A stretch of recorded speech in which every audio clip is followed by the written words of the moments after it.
मेरे मंत्रा live channel पर आप सभी सनातन धर्मियों का स्वागत है।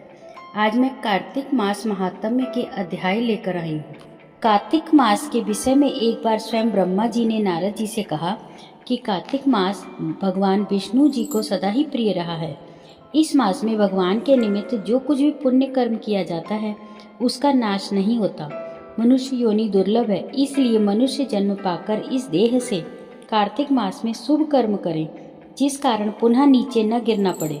इस महीने में समस्त देवता मनुष्य के समीप हो जाते हैं और इस मास में किए हुए स्नान, दान, भोजन, व्रत, स्वर्ण, चांदी, भूमि एवं वस्त्र आदि के दान का देवता विधि पूर्वक ग्रहण करते हैं। भगवान के उद्देश्य से मनुष्य जो कुछ भी कार्तिक मास में दान देता है उसे वे अच्छे रूप में प्राप्त करता है। अन्न दान का महत्व अधिक है, क्योंकि इससे पापों का सर्वथा नाश हो जाता है। दान करने में असमर्थ मनुष्य यदि प्रतिदिन प्रसन्नता पूर्वक भगवान के नामों का स्मरण कर ले और इस मास में गंगा स्नान करते हुए कार्तिक मास की कथा को पढ़ ले तो भी वह अनंत पुण्य का भागी बनता है।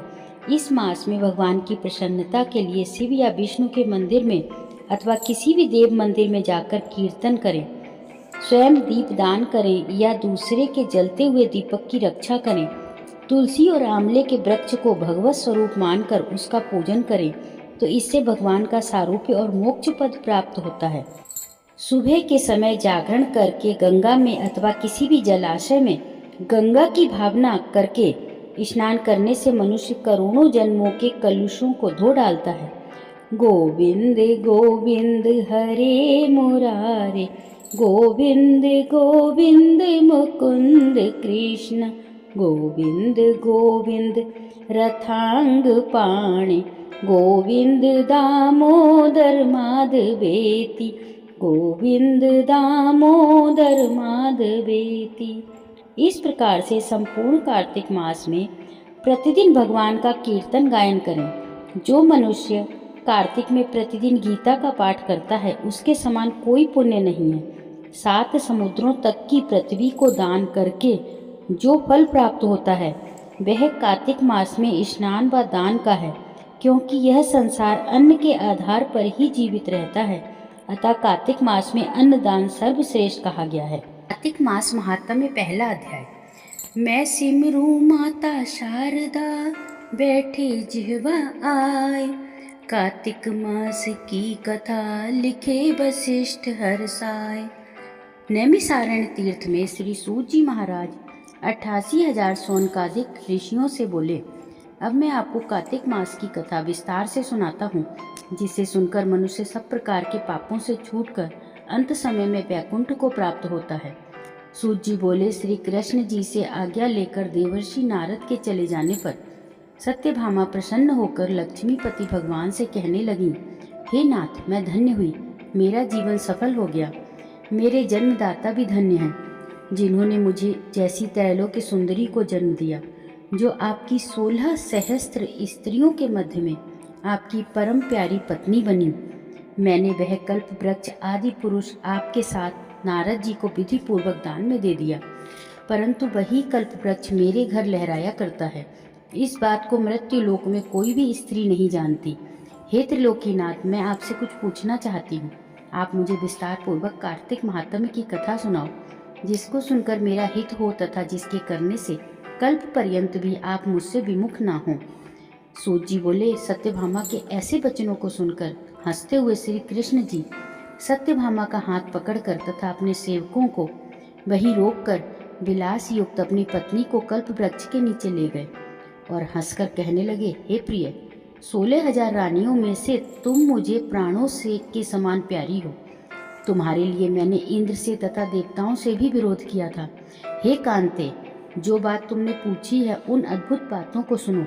सूत जी बोले, एक दिन श्री कृष्ण भगवान ने सत्यभामा की प्रिय कामना के लिए गरुड़ पर सवार होकर इंद्र लोक जाकर कल्प वृक्ष मांगा। तब इंद्र के मना कर देने पर गरुड़ का इंद्र से घोर युद्ध हुआ और गौलोक में गरुड़ जी ने गौओं से युद्ध किया। गरुड़ की चोट से उनके कान और पूंछ कटकर गिर पड़े। उनके रुधिर से 3 वस्तु उत्पन्न हुई, कान से तंबाकू, पूंछ से गोभी और खून से मेहंदी। इन तीनों के प्रयोग करने से मोक्ष प्राप्ति नहीं होती।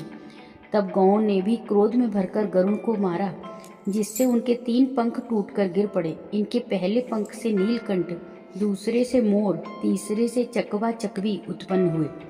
हे प्रिय, इनके दर्शन मात्र से ही शुभ फल की प्राप्ति होती है।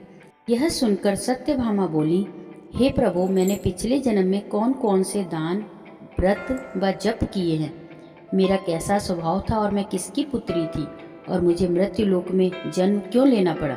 मैंने ऐसे कौन से शुभ कर्म किए जिससे आपकी अर्धांगिनी हुई। कृष्ण बोले, हे प्रिय, जो तुमने पूर्व जन्म के शुभ कर्म किए हैं उन्हें विस्तार पूर्वक कहता हूँ। पूर्व समय में सतयुग के अंत में मायापुरी में अत्रि गोत्र में देव शर्मा नाम का एक ब्राह्मण वेद वेदांत का जानने वाला रहता था। वह रोज अतिथियों की सेवा, हवन और सूर्य भगवान की पूजा किया करता था। उसका तेज सूर्य के समान तेजस्वी था। उसके वृद्धावस्था में गुणवती नाम की कन्या हुई। उसका विवाह उस पुत्रहीन ब्राह्मण ने चंद्र नाम के अपने एक शिष्य के साथ कर दिया। वह चंद्र को अपने पुत्र के समान मानता तथा चंद्र भी उसे अपने पिता के समान सम्मान देता था। एक दिन वे दोनों कुश और समिधा लेने के लिए वन में गए। हिमालय की तलहटी में भ्रमण करते हुए उन्होंने एक राक्षस को आते हुए देखा। उस राक्षस के भय से उनके सब अंग शिथिल हो गए और भागने की सामर्थ्य भी नहीं रही। तब उस काल के सदृश राक्षस ने उन दोनों को मार डाला। उनके धर्मात्मा होने के कारण मेरे पार्षद उनको मेरे पास वैकुंठ में ले आए। क्योंकि उन्होंने आजीवन सूर्य भगवान की पूजा की थी, उस शुभ कर्म से मैं दोनों पर अति प्रसन्न हुआ। शिव, सूर्य, गणेश जी व देवी, इन सब देवताओं की पूजा करने वाले सब स्वर्ग को प्राप्त होते हैं। मैं एक होता हुआ भी काल और कर्मों के भेद से 5 प्रकार का होता हूँ। जैसे एक देवदत्त, पिता, भ्राता आदि नामों से बोला जाता है। जब वह दोनों विमान पर चढ़े हुए सूर्य के समान तेजस्वी, रूपवान, चंदन और माला धारण किए हुए मेरे भवन में आए तो दिव्य भोग भोगने लगे। 2 अध्याय। सिमर चरण गुरुदेव के, लिखूं शब्द अनूप, कृपा कने भगवान, सतचित आनंद स्वरूप।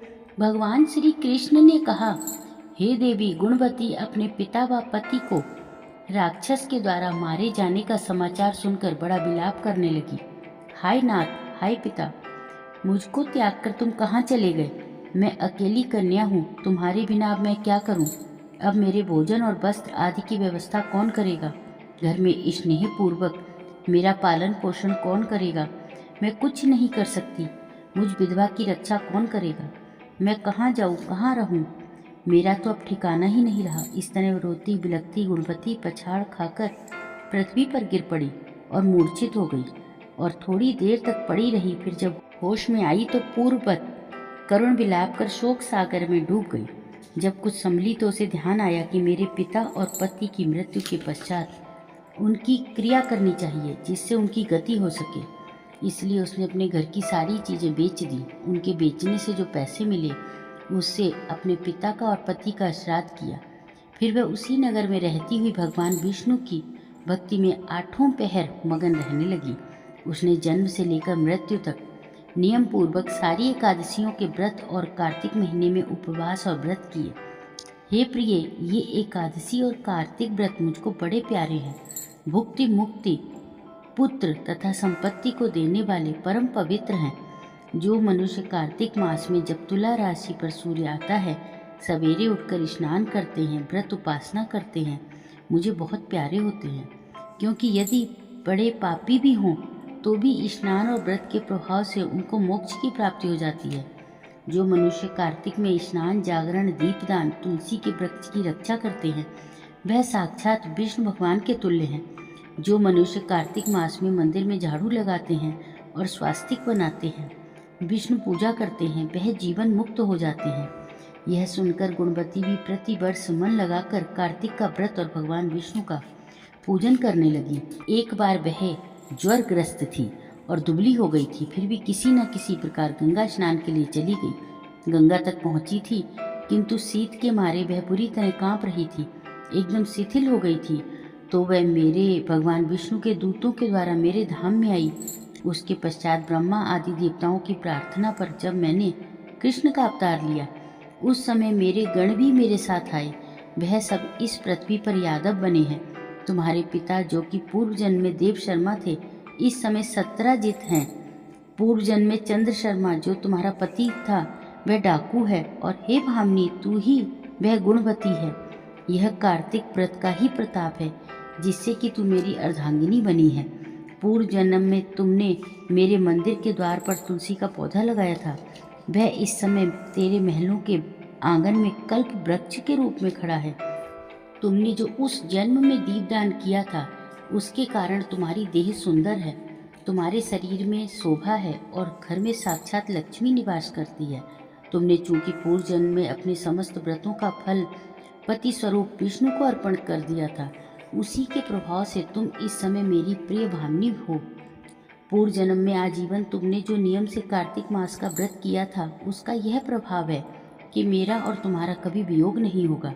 इस प्रकार जो कोई कार्तिक मास में व्रत करते हैं वह मुझे तुम्हारे ही समान प्यारे हैं। वह लोग जो कि दूसरे जब तप यज्ञ आदि करते हैं, कार्तिक मास में किए गए व्रत के सामने उनका फल बहुत कम है, अर्थात कार्तिक मास के व्रतों का 16वां भाग भी नहीं है। इस तरह से सत्यभामा भगवान श्री कृष्ण चंद्र जी महाराज से अपने पूर्व जन्म के पुण्य का प्रभाव सुनकर अति प्रसन्न हुए। जय भगवान विष्णु भगवान की। तृतीय अध्याय। श्री कृष्ण भगवान के चरणों में शीश झुकाओ, श्रद्धा भाव से पूजो हरि, मन वांछित फल पाओ। सत्यभामा बोली, आप सभी काल में व्यापक और सभी काल आपके आगे समान हैं। फिर ये कार्तिक मास ही सब मासों में श्रेष्ठ क्यों है? सब तिथियों में एकादशी और सब मासों में कार्तिक मास को ही आप अपना प्रिय क्यों बतलाते हैं? इसका कारण कहिए। भगवान श्री कृष्ण बोले, हे प्रिय, तुमने बहुत अच्छी बात पूछी है, मैं तुमको इसका कारण बतलाता हूँ, ध्यान से सुनो। इसी प्रकार एक बार महाराज बेन के पुत्र राजा पृथु ने प्रश्न के उत्तर में देवर्षि नारद से प्रश्न किया था और श्री नारद जी ने उसे कार्तिक मास की महिमा बतलाई थी। राजा पृथु के प्रश्न के उत्तर में देवर्षि नारद ने कहा था, हे राजन, एक समय शंख नामक एक राक्षस बड़ा बलवान और अत्याचारी हो गया था। उसने अपने अत्याचारों से तीनों लोगों को कंपायमान कर दिया था। उस शंखासुर ने स्वर्ग में रहने वाले देवताओं को जीतकर इंद्र आदि देवों व लोकपालों के अधिकारों को छीन लिया। उससे डरकर सभी देवता सुमेरु पर्वत की गुफाओं में कुटुंबियों के साथ बहुत दिनों तक छिपे रहे थे। वे बाद में सुमेरु पर्वत की गुफाओं में निश्चिंत होकर रहने लगे। उधर जब शंख को पता चला कि देवता आनंद से सुमेरु पर्वत पर रहने लगे हैं, तो उसने सोचा कि ऐसी कोई दिव्य शक्ति जरूर है जिसके कारण अपना अधिकार छीन जाने पर भी देवता बलवान होते जा रहे हैं। यह सोचते सोचते वह इस परिणाम पर पहुंचा कि वह सब वेद मंत्रों के बल से ही बलवान हो रहे हैं। अगर इनसे वेद छीन लिए जाएं तो ये अपने आप निर्बल हो जाएंगे। देवर्षि नारद बोले, ऐसा सोचकर शंखासुर भगवान विष्णु को सोता देखकर सत्यलोक में वेद चुराने के लिए पहुंचा। उसको आता देखकर भगवान विष्णु ने उसकी नीयत जानकर उसके डर के कारण बीज मंत्रों के साथ समुद्र के जल में छिप गए। शंख भी वेद मंत्रों तथा बीज मंत्रों को ढूंढता हुआ समुद्र में प्रविष्ट हो गया, लेकिन ना तो उसको वेद मंत्र मिले और ना बीज मंत्र ही। जब शंख समुद्र से निराश होकर वापस लौटा तो उस समय श्री ब्रह्मा जी पूजा की सामग्री लेकर सब देवताओं के साथ भगवान विष्णु की शरण में पहुंचे। भगवान को गहरी नींद से जगाने के लिए गाने बजाने लगे और धूप गंध आदि से बार बार उनका पूजन करने लगे। धूप दीप नैवेद्य आदि अर्पण करने पर भगवान की निद्रा भंग हुई और वह देवताओं सहित श्री ब्रह्मा जी को अपनी पूजा करते देखकर बहुत प्रसन्न हुए और उनसे इस प्रकार कहने लगे, मैं आप लोगों के इस कीर्तन और मंगलाचरण से अति प्रसन्न हूँ। आप अपना अभीष्ट वर मांगिए, मैं अवश्य प्रदान करूँगा। जो मनुष्य आश्विन शुक्ल की एकादशी से देवोत्थानी एकादशी तक ब्रह्म मुहूर्त में उठकर मेरी अर्चना करेंगे, वह तुम्हारी तरह मेरे प्रसन्न होने के कारण सुख को प्राप्त करेंगे। यह जो पाद्य, अर्घ्य, आचमन और जल आदि सामग्री आप लोग मेरे लिए लाए हैं, वे अनंत गुणों वाली होकर आपका कल्याण करेगी। शंख जो वेद चुरा कर ले गया है, वे सबके सब समुद्र में ही हैं। अतः मैं शंखासुर को मारकर उन्हें ले आता हूँ। आज से मंत्र, बीज और वेदों के साथ चारों वेद प्रति वर्ष कार्तिक मास में जल में विश्राम किया करेंगे। अब मैं मत्स्य का रूप धारण कर समुद्र में जाता हूँ और आप लोग भी ऋषि महर्षियों को साथ लेकर मेरे साथ चलें। जो कार्तिक मास में पहर रात्रि पहले स्नान करते हैं वे निश्चय ही अक्षय फल को पाते हैं। वह अज्ञात में अमृत स्नान का फल प्राप्त करते हैं। हे देवेंद्र, जो कार्तिक मास में व्रत करते हैं उन्हें सब प्रकार से धन, पुत्र पुत्री आदि देते रहना और उन्हें सब आपत्तियों से बचाते रहना। हे धनपति कुबेर, मेरी आज्ञानुसार तुम उनका धन धान्य बढ़ाते रहना। इस प्रकार का आचरण करने वाला प्राणी मेरा रूप धारण कर जीवन मुक्त हो जाता है। जन्म से लेकर मरण पर्यंत जिसने विधि पूर्वक यह उत्तम व्रत कर लिया है वह आप लोगों का भी पूजनीय है। आप लोगों ने मुझे कार्तिक शुक्ल एकादशी तिथि को जगाया है, इसलिए यह एकादशी मान्य है और मुझको बड़ी प्रिय है। हे देवताओं, यह दोनों व्रत नियम पूर्वक करने से प्राणी मेरे समीप पहुँचते हैं। इन व्रतों के करने से जो फल मिलता है वह अन्य व्रतों से नहीं मिलता। इसलिए हर मनुष्य को सुखी और निरोग रहने के लिए कार्तिक महात्म्य और एकादशी कथा सुनते हुए उपयुक्त नियमों का पालन करना चाहिए। जय भगवान विष्णु की। चतुर्थ अध्याय। माता शारदा की कृपा लिखूं भाव अनमोल, कार्तिक महात्म का कहूँ चौथा अध्याय खोल। नारद जी बोले, ऐसा कहकर भगवान विष्णु ने मछली का रूप धारण किया और विंध्याचल पर्वत पर तप कर रहे महर्षि कश्यप की अंजलि के जल में जा पहुँचे। महर्षि कश्यप ने दया करके उसे अपने कमंडल में रख लिया। जब उसने बड़ा रूप धारण किया तो उन्होंने उसे कुएं में डाल दिया। जब वह कुएं में भी न समा सकी तो उन्होंने उसे तालाब में फेंक दिया। जब वह तालाब में भी न समा सकी तो उन्होंने उसे समुद्र में डाल दिया। वह वहाँ भी बढ़ने लगी। फिर उस मत्स्य रूपी नारायण ने उस शंखासुर को मार डाला। पश्चात में शंख को हाथ में लेकर बद्री वन में आ पहुँचे। बद्री नारायण में आकर उन्होंने सब ऋषि व महर्षियों को बुलाकर आज्ञा दी कि पानी में इधर उधर फैले हुए वेदों को ढूंढो और उन्हें शीघ्र निकालकर मेरे पास लाओ। तब तक मैं देवताओं के साथ श्री प्रयागराज में ठहरा हूँ। इसके बाद सब ऋषि महर्षियों ने मिलकर सब बीजों सहित वेद मंत्रों को ढूंढ निकाला। उन वेदों में से जो भाग जिस जिस ऋषि को मिला वह उसी का हो गया। उस भाग के उसी दिन से वही ही ऋषि कहलाए। सब वेदों को लेकर ऋषि महर्षि प्रयागराज में आए और उन्होंने वे सब भगवान विष्णु व ब्रह्मा जी को समर्पित कर दिए। ब्रह्मा जी वेदों को पाकर बड़े प्रसन्न हुए। उन्होंने देवताओं और ऋषियों के साथ अश्वमेघ यज्ञ किया। यज्ञ के अंत में देवता, गंधर्व, यक्ष, नाग भगवान विष्णु को दंडवत करके प्रार्थना करने लगे। देवताओं ने कहा, हे देव, हे जगन्नाथ, हे प्रभु, आप हमारी प्रार्थना सुनिए।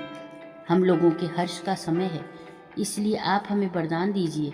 नष्ट हुए वेद पुनः श्री ब्रह्मा जी को प्राप्त हो गए हैं। हे लक्ष्मीपते, आपकी अनुकंपा से हम देवताओं को यज्ञ का भाग भी मिला है। यह स्थान आपके प्रसाद से आज पृथ्वी भर में सर्व प्रधान पुण्य को बढ़ाने वाला, मुक्ति तथा भक्ति को प्रदान करने वाला हो।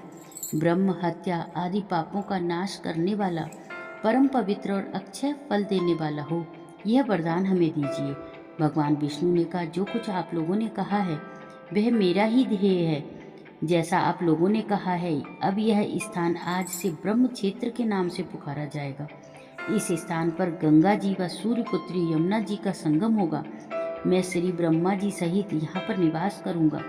यहाँ पर किया हुआ जप, तप तथा दान महान फलदायक होगा। पहले जन्म में किए हुए पाप, ब्रह्म हत्या आदि भी इस तीर्थ राज में स्नान करने से नष्ट हो जाएंगे। जो लोग अपने पिता आदि को यहाँ लाकर तर्पण व श्राद्ध करेंगे, उनके पिता मेरे स्वरूप को प्राप्त करेंगे। वह तीनों प्रकार की मुक्ति को प्राप्त करेंगे। मकर संक्रांति पर माघ मास में प्रातः काल यहाँ आकर स्नान करने वालों के दर्शन मात्र से ही सब पाप मिट जाते हैं। ठीक उसी तरह जिस तरह सूर्य के तेज से अंधकार का नाश हो जाता है। हे मुनीश्वर, मेरे वचन ध्यान से सुनिए। मैं सर्वत्र व्याप्त रहता हुआ भी हमेशा बद्री नारायण में निवास करता हूँ। सैकड़ों वर्ष तक किसी दूसरे स्थान पर तप करने का जो फल मिलता है वही फल यहाँ एक दिन में मिल जाएगा। जो मनुष्य मेरे इस स्थान पर त्रिकाश्रम का दर्शन करेंगे वे जीवन मुक्त हो जाएंगे और उनके समस्त पाप नष्ट हो जाएंगे। सूत जी बोले। ऐसा कहकर भगवान विष्णु अंतर्ध्यान हो गए और देवतागण भी अपने अंशों को वहीं छोड़कर चले गए।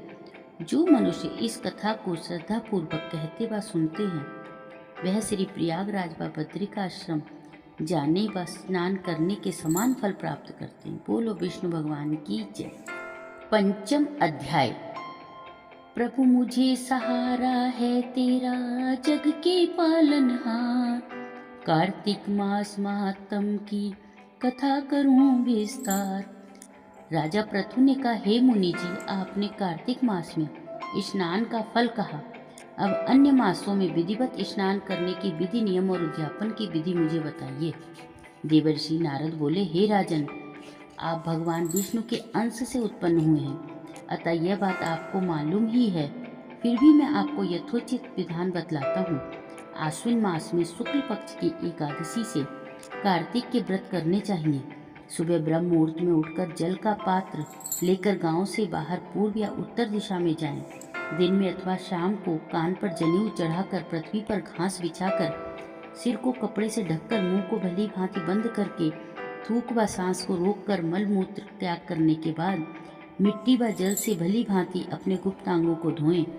जो मनुष्य दातुन नहीं करते उनके सब मंत्र निष्फल हो जाते हैं। अतः दांत और जीभ को यत्न पूर्वक शुद्ध करना चाहिए और निम्न मंत्र पढ़कर वृक्ष से दातुन तोड़नी चाहिए। हे बृहस्पति, तुम हमें आयु, कीर्ति, तेज, प्रज्ञा, पशु, संपत्ति, महाज्ञान, बुद्धि और विद्या प्रदान करो। यह मंत्र पढ़कर दूध वाले वृक्ष पर से 12 अंगुल की दातुन तोड़कर करें। व्रत या श्राद्ध के दिन दातुन नहीं करनी चाहिए। प्रतिपदा, अमावस्या, नवमी, छठी, रविवार को चंद्र तथा सूर्य ग्रहण में दातुन नहीं करनी चाहिए। कटीले पेड़ों, कपास, पीपल, बरगद और निर्गंध, इन पेड़ों की दातुन करनी चाहिए। तत्पश्चात भली भांति स्नान करके फूल, माला, चंदन और पान इत्यादि पूजा की सामग्री लेकर प्रसन्न मन व भक्ति पूर्वक भगवान शंकर के मंदिर में जाना चाहिए। वहाँ सभी देवी देवताओं की अर्घ्य, आचमनीय आदि वस्तुओं से अलग अलग पूजा करनी चाहिए। प्रार्थना एवं प्रणाम करना चाहिए। फिर भक्तों के स्वर में स्वर मिलाकर श्री हरि का कीर्तन करना चाहिए। मंदिर में जो गायक भगवान श्री हरि का कीर्तन करने आए हों उनका माला, चंदन, तांबुल आदि से पूजन करना चाहिए, क्योंकि देव स्थानों में भगवत कीर्तन करने वाले भी साक्षात भगवान विष्णु की मूर्ति होते हैं। यह लोग सतयुग में विष्णु जी को अपनी तपस्या, योग और दान द्वारा भगवान को प्रसन्न करते थे, मगर कलयुग में भगवत गुणवान ही भगवान श्री कृष्ण हरि को प्रसन्न करने का प्रधान साधन माना गया है। नारद जी ने राजा पृथु से कहा, हे राजन, मैंने एक बार भगवान से पूछा, हे प्रभु, आप सबसे अधिक कहाँ रहते हैं? यह सुनकर भगवान ने कहा, हे नारद, मैं वैकुंठ अथवा योगियों के हृदय में ही नहीं रहता, बल्कि जो भक्त मेरा कीर्तन करते हैं वहाँ मैं अवश्य रहता हूँ। जो मनुष्य चंदन माला आदि से मेरे भक्तों का पूजन करते हैं उनसे मेरी ऐसी प्रीति होती है जैसी पूजन करने से भी नहीं हो सकती। धतूरा, गिरजा, चमेली, केसर और कंदार, कटहल के फूलों व अक्षतों से भगवान विष्णु की पूजा नहीं करनी चाहिए।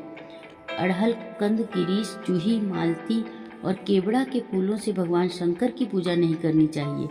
लक्ष्मी के इच्छुक पुरुषों को तुलसी पत्र से सूर्य नारायण की पूजा नहीं करनी चाहिए। जिन देवताओं की पूजा में जो फूल निर्दिष्ट हैं उन्हीं से उनका पूजन करें। पूजन पश्चात भगवान से क्षमा प्रार्थना करें, हे सुरेश्वर, हे देव, मेरे पास न मंत्र है, न क्रिया है, न भक्ति है, भक्ति से भी हीन हूँ। जो कुछ भी पूजा मैंने आपकी की है उसे पूरा करें। ऐसी प्रार्थना करने के बाद दंडवत प्रणाम कर क्षमा प्रार्थना करके भगवत कीर्तन करना चाहिए। श्री हरि की कथा सुननी चाहिए और प्रसाद ग्रहण करना चाहिए। इस तरह बताई गई विधि के अनुसार जो मनुष्य कार्तिक व्रत का अनुष्ठान करते हैं वे संसार के सभी सुखों को भोगते हुए अंत में मुक्ति को पाते हैं। बोलो विष्णु भगवान की जय।